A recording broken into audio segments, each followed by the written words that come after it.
আসসালামু আলাইকুম। আমার সামনে দুটি মিটার আছে, একটি হচ্ছে বিএনটি কোম্পানির মিটার আর একটা হচ্ছে পাশা কোম্পানির মিটার।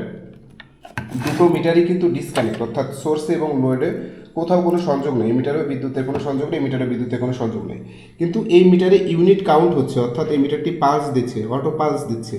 আর এই মিটারটিতে কোনো প্রকার পালস দিচ্ছে না।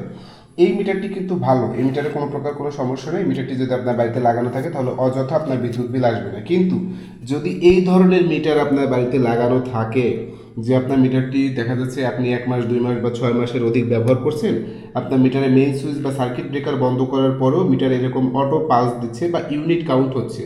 এই যে পালস বাতিটি দেখতে পাচ্ছেন, এটা কিন্তু 1600 বার পালস দিলে 1 ইউনিট বিদ্যুৎ কাউন্ট হবে। তা প্রতি সেকেন্ড বা প্রতি মিনিটে যদি এরকম 100 বার বা 200 বারও পালস দেয়, তাহলে আপনার কত টাকা বিদ্যুৎ বিল আসতেছে আপনি নিজেই হিসাব করে দেখুন। আপনাকে হিসাব রাখতে হবে, এই পালস বাতিটি যদি 1600 বার জ্বলে তাহলে 1 ইউনিট বিদ্যুৎ কাউন্ট হবে।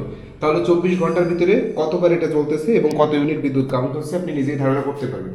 তো যাদের বাড়িতে এই ধরনের মিটার আছে, আপনারা অতি দ্রুত অফিসের সাথে যোগাযোগ করে মিটারটি অল্প সময়ের ভিতরে পরিবর্তন করিয়ে নিন। হয়তোবা বর্তমান সময়ে আমাদের মিটার এবং তার সংকট, যার কারণে আপনারা মিটারে আবেদন করলে দেরি হচ্ছে। কিন্তু যাদের বাড়িতে এই ধরনের মিটার আছে, আপনারা অফিসে বিষয়টি বুঝিয়ে বলুন এবং অতি দ্রুত এই ধরনের মিটার থাকলে পরিবর্তন করিয়ে নিন। তা না হলে কিন্তু প্রতি মাসে আপনাকে 1000 থেকে লক্ষ টাকা বিদ্যুৎ বিল গুনতে হবে, যেটা আপনি ব্যবহার করতেছেন না। তাছাড়াও অতিরিক্ত বিদ্যুৎ বিল আপনার আসবে। এই ধরনের মিটার থাকলে কোনোভাবেই রাখা যাবে না। অতি দ্রুত অফিস থেকে লোক এনে বা নিজেদের আবেদনের প্রেক্ষিতে যেভাবে হোক মিটারটি পরিবর্তন করে রাখতে হবে। অন্যথায় আপনি সর্বশেষ চিকিৎসা হচ্ছে মিটারটি ডিসকানেক্ট করিয়ে রাখুন। তবে ভুলেও এই মিটার এইভাবে রাখা যাবে না, কারণ আপনার মিটারে ইউনিট কাউন্ট হলে কিন্তু আপনার বিদ্যুৎ বিল আসবে এবং সেটা আপনি দিতে বাধ্য। আর যাদের বাড়িতে এরকম মিটার আছে যে মেইন সুইচ বন্ধ করার পরেও মিটারে সব কিছু ঠিক আছে, কোথাও কোনো পালস দিচ্ছে না, মিটারটি স্বাভাবিক আছে, তাদের মিটারে কোনো প্রকার কোনো সমস্যা নেই। আপনারা অবশ্যই আপনাদের ঘরের ভিতরে যে ওয়ারিংটি আছে, অর্থাৎ মিটারের পরে লোড সাইড থেকে শুরু করে আপনার বা মাইন সুইচের পর থেকে আপনার ঘরের ভিতরে যে ওয়ারিংটা করা আছে তার দিয়ে, এই ওয়ারিংয়ের কোথাও কোনো প্রকার কোনো ত্রুটি আছে কিনা এটা আপনি একজন দক্ষ ইলেকট্রিশিয়ান দিয়ে চেক করাবেন। যদি ঘরের ভিতরে কোথাও কোনো প্রকার ওয়ারিংয়ের ত্রুটি থাকে তাহলে অবশ্যই ওয়ারিংটা সঠিকভাবে করিয়ে দিন।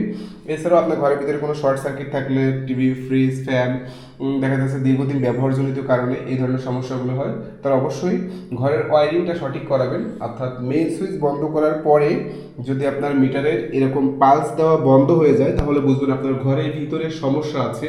আর মেইন সুইচ বন্ধ করার পরে যদি পালস দেওয়াটা বন্ধ হয়ে যায় অথবা এখানে লাফানো বন্ধ হয়ে যায়, তাহলে বুঝবেন যে আপনার মিটারের সমস্যা নেই, ঘরের ভিতরে আছে। অর্থাৎ এটা যখন পালস দিবে মেইন সুইচ বন্ধ করার পরে তখন মিটারের সমস্যা আছে, আর যখন পালস দেওয়া বন্ধ হয়ে যাবে তখন বুঝতে হবে ঘরের ভিতরে সমস্যা আছে।